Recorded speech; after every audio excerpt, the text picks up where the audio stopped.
Well, we're picking up on that comment and some of the others, as you see in the front pages. Abuja has got this one.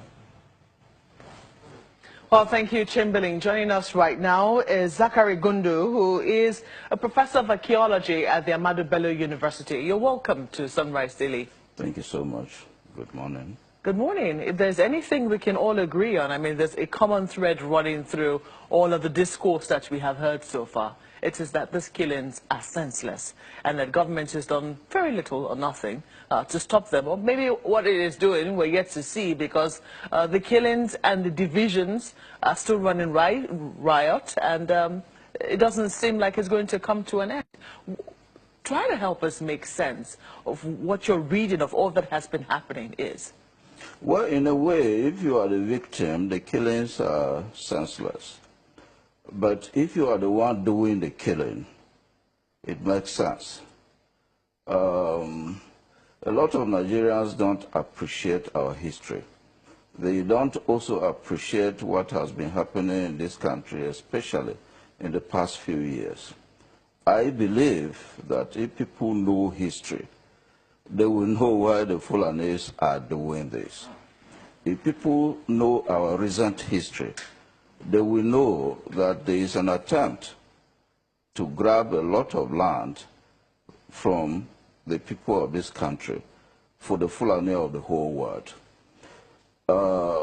For people who don't know, the Fulanis have their original homeland in Guinea. That is in Futajalon. And they had an outing from Guinea. From 1804, the outing in Nigeria was represented by the Usman and Fodio Jihad. It succeeded. There was a caliphate which they established outside even the boundaries of this country, because the caliphate from Sokoto, if you go up country, it went into Chad, it went into Niger. And then from independence, we have had about 3 Fulani leaders who have led this country. But in the original homeland, which is Guinea, the Fulanis have not been allowed to lead Guinea. So Nigeria has become their second preferred homeland, where they are inviting the Fulanis of the whole world to come and claim as their own country. And people should realize this. And if we sit down here on our ancestral lands in this country, and somebody comes in to kill us, it becomes a problem. Let me just say this. Professor, I'm afraid I have to interrupt you. No, let me just say this. Just before you say what you say, or what you want to say, I want to ask, how do you have, I mean, how are you able to draw this thread? You have talked about history. Yes. We all know that before now, yes, we fought into tribal wars. Yes. I mean, there were conquests every now and then. The Benin Empire, for instance, was quite expansive. Yes. And it also, you know, made its own conquests. Yet nobody has been able, whenever Ife Modake is fighting, nobody is talking about prehistorical or, you know, pre-colonial wars to justify what is happening now. The Ife Modake war is a local phenomenon. In Nigeria, what happened when the British people came in?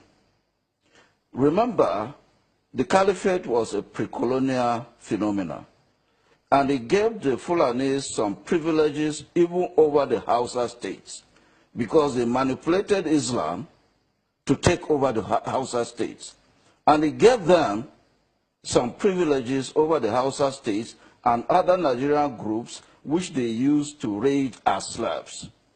When the British people came in, people who know colonial history will know that they privileged them. They decided to divide and rule this country by privileging the Fulanis over other groups. So what happened is that the Fulanis moved with their privileges from the pre-colonial period into the colonial period.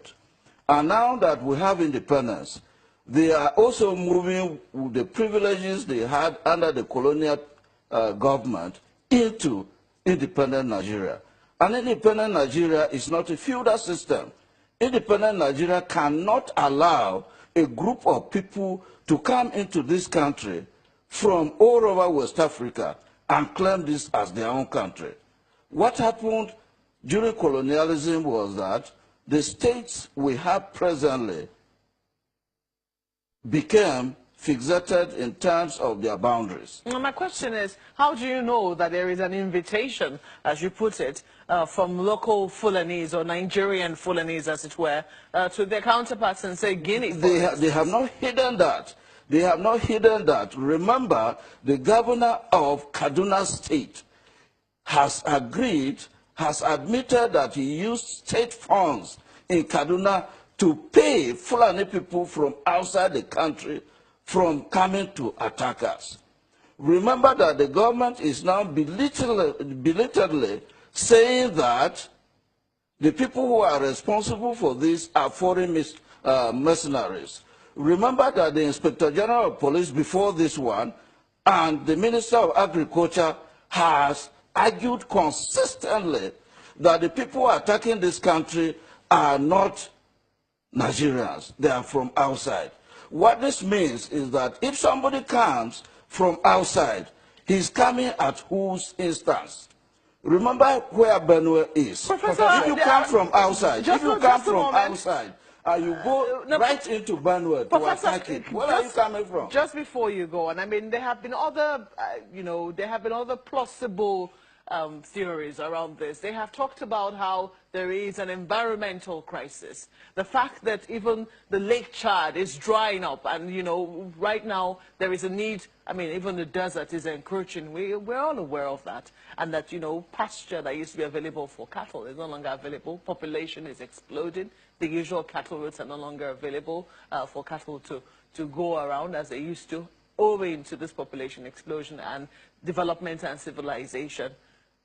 All of this do not matter in the context of the crisis that we're currently seeing? No, all of them matter, but they are not as important as the point I'm making. Remember the so-called cattle routes. They are not today's invention. These are cattle routes which were established when the jihad succeeded and there was a Fulani, there was a Sokoto Caliphate. So the cattle routes then were established for the Fulani of the whole West African sub-region to come in and out of the country. Is it just Nigeria that these routes were established in? No. It's not just Nigeria, but try to remember what I'm trying to say. In Nigeria, which has become the second preferred homeland of the Fulani, we have more space. Certainly we have more space. But that doesn't mean that people can come from anywhere in the world, particularly with this type of criminal intentions and activities, to come and attack this country. Professor, this